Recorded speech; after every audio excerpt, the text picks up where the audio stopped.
നമ്മുടെ വീടുകളിൽ സാധാരണയായി കാണപ്പെടുന്ന ഒന്നാണ് നേന്ത്രപ്പഴം. നിരവധി ആരോഗ്യ ഗുണങ്ങളുള്ള ഒന്നാണിത്. ദിവസവും ഓരോ നേന്ത്രപ്പഴം കഴിക്കുന്നത് ആരോഗ്യത്തിന് വളരെ നല്ലതാണ്. ദിവസവും ഒരു നേന്ത്രപ്പഴം ഡയറ്റിൽ ഉൾപ്പെടുത്തുന്നത് കൊളസ്ട്രോളിനെ അകറ്റി നിർത്താൻ സഹായിക്കും. നേന്ത്രപ്പഴത്തിൽ അടങ്ങിയിരിക്കുന്ന പെക്റ്റിൻ ചീത്ത കൊളസ്ട്രോളായ LDLന്റെ തോത് കുറയ്ക്കുന്നതിന് ഗുണം ചെയ്യും. ഹൃദയാരോഗ്യം സംരക്ഷിക്കുവാനും നേന്ത്രപ്പഴം ഡയറ്റിൽ ഉൾപ്പെടുത്തുന്നത് വളരെ നല്ലതാണ്. തലച്ചോറിൻ്റെ പ്രവർത്തനത്തിനും നേന്ത്രപ്പഴം വലിയ ഗുണം ചെയ്യും. ശരീരഭാരം കുറയ്ക്കാൻ ശ്രമിക്കുന്നവർ അത്താഴത്തിന് നേന്ത്രപ്പഴം കഴിക്കാം. ധാരാളം ഫൈബർ അടങ്ങിയിട്ടുള്ളതിനാൽ നേന്ത്രപ്പഴം വിശപ്പിനെ കുറയ്ക്കും. അമിതമായി ഭക്ഷണം കഴിക്കുന്നത് തടയും. നേന്ത്രപ്പഴത്തിൽ അടങ്ങിയിരിക്കുന്ന ഫൈബർ ദഹനം മെച്ചപ്പെടുത്തുകയും ഉദരസംബന്ധമായ പ്രശ്നങ്ങൾക്ക് പരിഹാരമാവുകയും ചെയ്യും.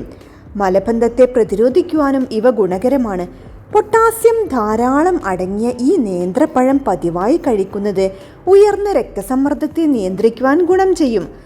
കാൽസ്യം, മഗ്നീഷ്യം തുടങ്ങിയവ അടങ്ങിയ നേന്ത്രപ്പഴം കഴിക്കുന്നത് എല്ലുകളുടെ ആരോഗ്യത്തിനും പ്രയോജനം ചെയ്യും. വളരെയധികം പോഷക ഗുണങ്ങൾ അടങ്ങിയിട്ടുള്ള ഒന്നാണ് നേന്ത്രപ്പഴം.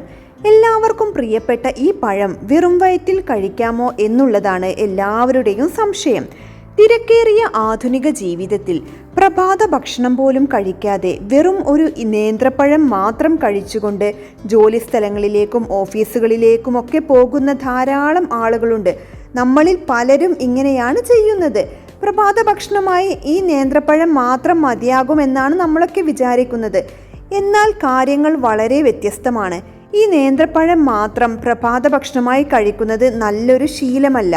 വെറും വയറ്റിൽ കയ്യിൽ കിട്ടിയ എന്തും കഴിക്കുന്നത് അത്ര നല്ലതല്ല. വെറും വയറ്റിൽ കഴിക്കാൻ പാടില്ലാത്ത ഒരു ഭക്ഷണമാണ് നേന്ത്രപ്പഴം. എന്നാൽ മിക്കവാറും വീടുകളിൽ ബ്രേക്ക്ഫാസ്റ്റിനൊപ്പം നേന്ത്രപ്പഴവും കാണും. ബ്രേക്ക്ഫാസ്റ്റ് കഴിക്കാൻ സമയം കിട്ടാത്തവർ ഒരു നേന്ത്രപ്പഴം എടുത്ത് ബാഗിലിട്ട് ഓഫീസിലേക്ക് പോകുന്നതും പതിവാണ്. എന്നാൽ വെറും വയറ്റിൽ ഈ നേന്ത്രപ്പഴം കഴിക്കുന്നത് അത്ര നല്ലതല്ല. നേന്ത്രപ്പഴത്തിൽ അടങ്ങിയിരിക്കുന്ന മഗ്നീഷ്യം, അതുപോലെ പൊട്ടാസ്യം എന്നീ ഘടകങ്ങൾ രക്തത്തിലെ മഗ്നീഷ്യം, പൊട്ടാസ്യം എന്നിവയുടെ അളവിൻ്റെ തുലനതയെ ഇല്ലാതാക്കുന്നു. അതിനാൽ മറ്റെന്തെങ്കിലും ഭക്ഷണം കഴിച്ച ശേഷം മാത്രം ഈ നേന്ത്രപ്പഴം കഴിക്കാവുന്നതാണ്. അതുപോലെ തന്നെ ഈ നേന്ത്രപ്പഴത്തിൽ ഉയർന്ന അളവിൽ അടങ്ങിയിരിക്കുന്ന സ്വാഭാവിക ഷുഗർ ശരീരത്തിന് പെട്ടെന്ന് ഊർജം നൽകുമെങ്കിലും മറ്റ് ഭക്ഷണങ്ങൾ കഴിക്കാത്തത് മൂലം മറ്റ് ധാതുക്കളുടെ അഭാവം കാരണം ഈ ഊർജമെല്ലാം പെട്ടെന്ന് നഷ്ടപ്പെടും. മാത്രമല്ല, നേന്ത്രപ്പഴം വെറും വയറ്റിൽ കഴിക്കുന്നത് വയറ് നിറക്കാൻ സഹായിക്കുമെങ്കിലും ഉറക്കം, ക്ഷീണം എന്നിവ വരാനും സാധ്യതയുണ്ട്.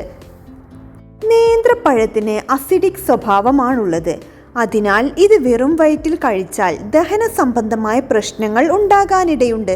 ഇക്കാരണങ്ങൾ കൊണ്ട് തന്നെ മറ്റ് ഭക്ഷണങ്ങൾക്കൊപ്പം നേന്ത്രപ്പഴം കഴിക്കുന്നതാണ് നല്ലത്.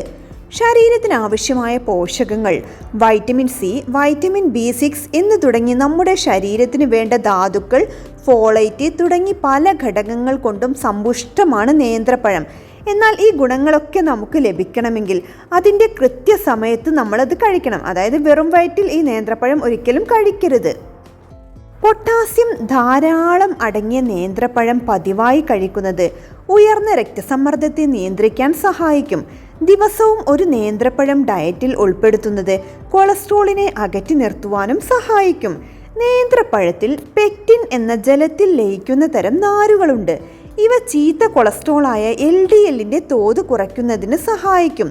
ഒപ്പം നല്ല കൊളസ്ട്രോളിൻ്റെ തോത് നിലനിർത്തുന്നതിനും ഹൃദയാരോഗ്യം സംരക്ഷിക്കുവാനും ഇവ സഹായിക്കും. തലച്ചോറിൻ്റെ പ്രവർത്തനത്തിനും നേന്ത്രപ്പഴം കഴിക്കുന്നത് വളരെ നല്ലതാണ്. കൂടാതെ ഈ നേന്ത്രപ്പഴം നിങ്ങളുടെ മാനസികാവസ്ഥ മികച്ചതാക്കുവാനും സഹായിക്കും. നേന്ത്രപ്പഴം വെറും വയറ്റിൽ കഴിക്കുന്ന ശീലമുണ്ടെങ്കിൽ ശരീരത്തിലെ മറ്റ് ധാതുക്കളുടെ അളവിൽ ഗണ്യമായ കുറവുണ്ടാകും. അതിനാൽ ഈ പഴം വെറും വയറ്റിൽ കഴിക്കുന്ന ശീലം ഒഴിവാക്കുകയാണ് നല്ലത്. അപ്പോൾ ഇനി മുതൽ ഈ നേന്ത്രപ്പഴം ദിവസവും എല്ലാവരും കഴിക്കാൻ വേണ്ടിയിട്ട് ശ്രദ്ധിക്കണം. ദിവസവും ഒരു നേന്ത്രപ്പഴമെങ്കിലും നമ്മുടെ ഭക്ഷണത്തിൽ ഉൾപ്പെടുത്തുന്നത് വളരെ നല്ലതാണ്. എന്നാൽ ഈ നേന്ത്രപ്പഴം വെറും വയറ്റിൽ ഒരിക്കലും കഴിക്കരുത്. മറ്റ് ഭക്ഷണത്തിൻ്റെ കൂടെയും അല്ലെങ്കിൽ മറ്റ് ഈവനിങ് സമയങ്ങളിലൊക്കെ ഈ നേന്ത്രപ്പഴം കഴിക്കാവുന്നതാണ്. അപ്പോൾ ഇന്നത്തെ ഈ ഒരു വീഡിയോ നിങ്ങൾക്കെല്ലാവർക്കും വളരെയധികം ഉപകാരപ്പെട്ടെന്ന് വിശ്വസിക്കുന്നു. വീഡിയോ ഇഷ്ടപ്പെട്ടാൽ നിങ്ങളുടെ അഭിപ്രായങ്ങൾ കമൻറ്റ് ചെയ്യുന്നതോടൊപ്പം ലൈക്ക് ചെയ്തേക്കണേ. അതോടൊപ്പം തന്നെ ആദ്യമായിട്ടാണ് നിങ്ങൾ എൻ്റെ വീഡിയോ കാണുന്നതെങ്കിൽ ഒന്ന് സബ്സ്ക്രൈബ് ചെയ്ത് സപ്പോർട്ട് ചെയ്യണേ.